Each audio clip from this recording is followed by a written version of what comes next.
Hello everyone. Today I'm painting a life drawing illustration using watercolor and colored pencil. I'm painting this illustration from one life drawing sketch I did this one from one of the life drawing session I had at school. And I have been inspired by life drawing to create a kind of a series of watercolor illustration. Somehow, I used to be really intimidated by life drawing because I think it's so hard. I thought it was so precise and it's so hard and it's so academic, and I will never be able to like life drawing sketches well. But then going to art school, and then I realized that art is not about precision or about perfection. Well, some part of it is, but it's more about what you want to express and about painting and art and putting yourself into it. It's not just about precision and perfection. And I'm starting with my sketch, and then I make some corrections to make it look more natural to me, and then I transfer that onto a tracing paper, a transparent tracing paper, and then I use that tracing paper to transfer onto watercolor paper using a light pad. You can also substitute a light pad with a sunny window. You can, yeah. And here I'm painting the base skin tone of the character. I use, for the skin tone mixture, I use an earthy yellow, a cool red, and just a little bit of blue. And I'm sorry because this is the first time I film a process painting, so I didn't know about the angle and my hair got in the way and it was really awkward. And so for the skin tone, I use quinacridone gold as an earthy yellow, the magenta as a cool red, and phthalo blue as the blue. I mix quinacridone gold with magenta first to create a really kind of lush and saturated orange, and then I use phthalo blue to mute that orange into a more natural skin tone. If you want your skin tone to be really vivid, you can also omit the blue or just use a little bit of blue, just a little bit. I also use just a little bit to make it more natural. And you don't have to use the same exact color combination as me. Before I used yellow ochre as the earthy yellow, but yellow ochre is kind of opaque to me. The yellow ochre I had is quite opaque, and there's nothing wrong with opacity in watercolor, but it's just that I prefer the quinacridone gold. I'm using quinacridone gold now. Before I used yellow ochre and burgundy yellow ochre. And you can use any combination you want. And if you want to make yellow ochre transparent, which you can dilute it with a lot of water and it will be transparent. And it also depends on the prints. So some print have their yellow ochre opaque and some prints have their yellow ochre transparent. It depends.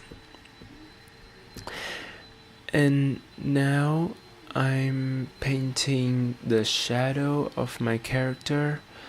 I use the same skin tone mixture and I add more phthalo blue into it, so it creates a kind of grayish, brownish color. If I want to do a really warm painting, I will use a brown, but if I have used a really reddish skin tone and I want to balance the color, I will use kind of warm gray so that my painting does not look too warm.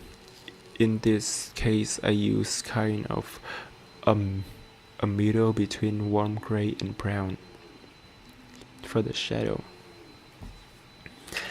And the brush I'm using for most of my watercolor illustration is a sable brush from Nevskaya Palitra. Is a Russian brand that makes art supply. I think it's the same brand that that manufacture the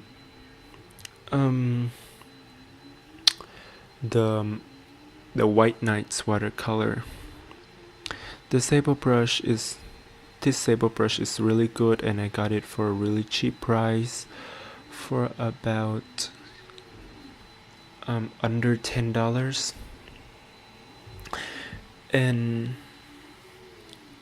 yeah, so if you don't want to use sable brush, if you find it too expensive in your art store, or if you want to find an animal-free product, a vegan option, you can also use synthetic brushes. I also use synthetic brushes for certain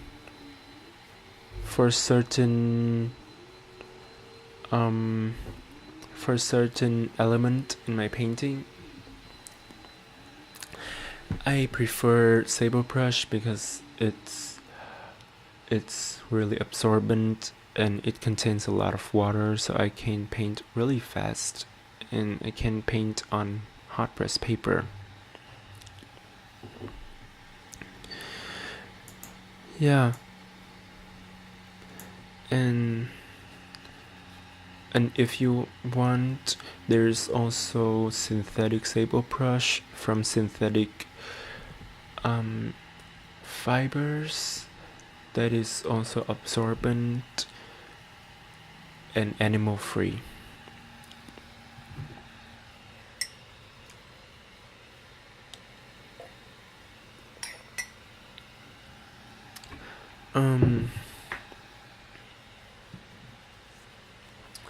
And now I'm going over the second layer of shadow. I just add more blue and a little bit more magenta to make the shadow darker. And I'm painting on Fabriano Artistico hot press paper.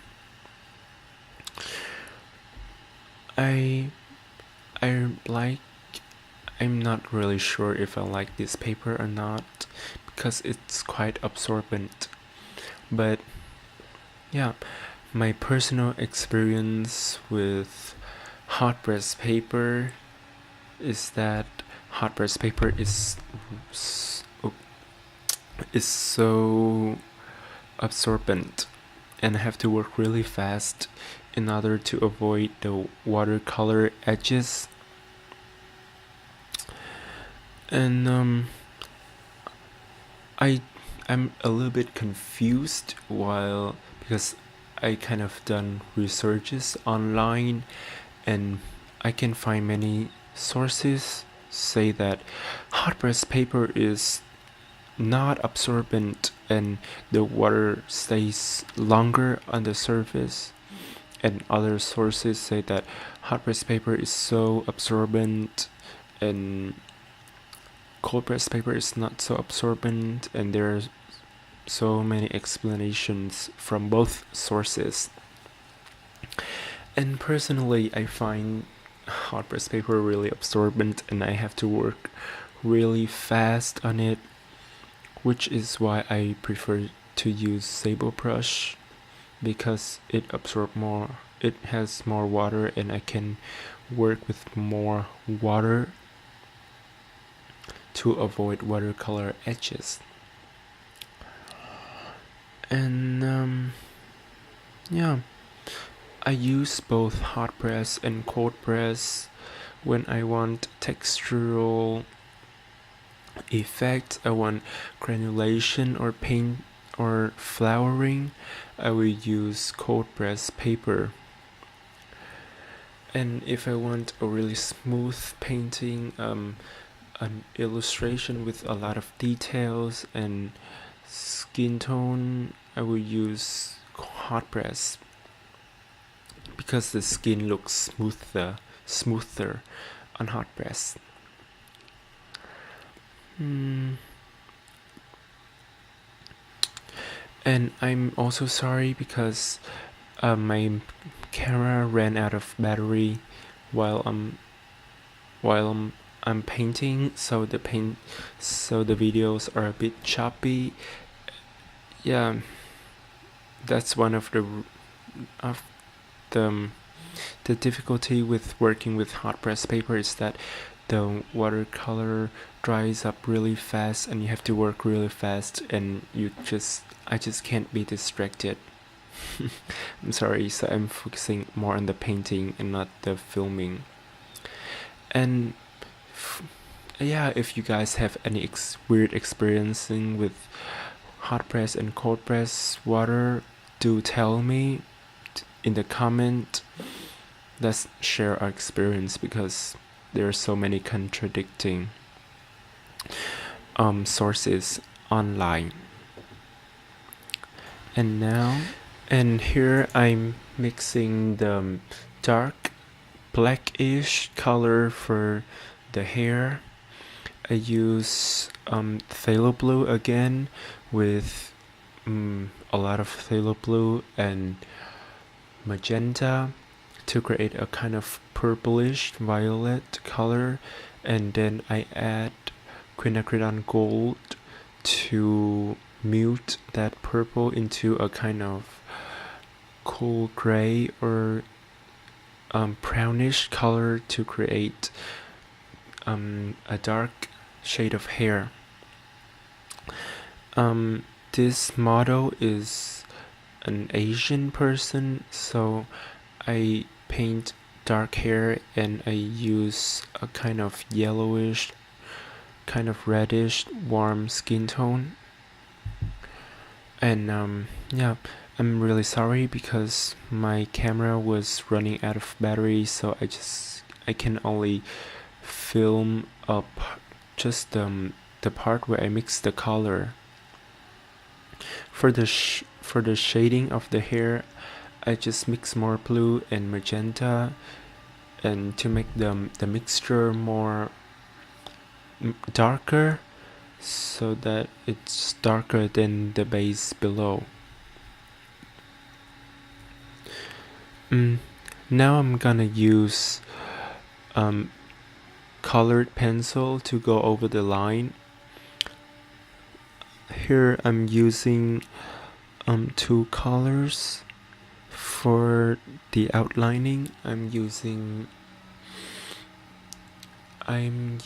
for the lighter part, I think I'm using raw umber, And for the part where the shadow is, I use burnt sienna. Yeah, because raw umber doesn't really show well on the shadow part.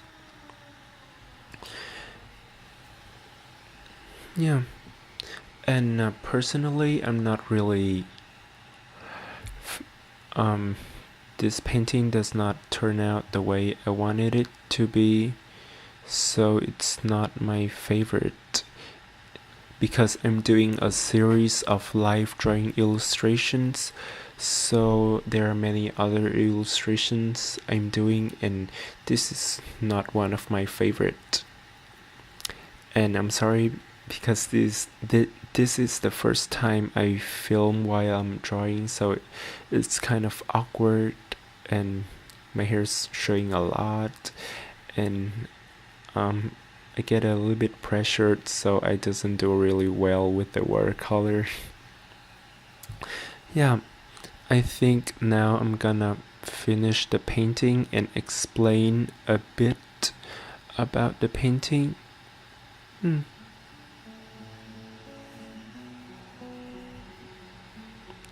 Thank you for seeing this, and I hope I will make more video.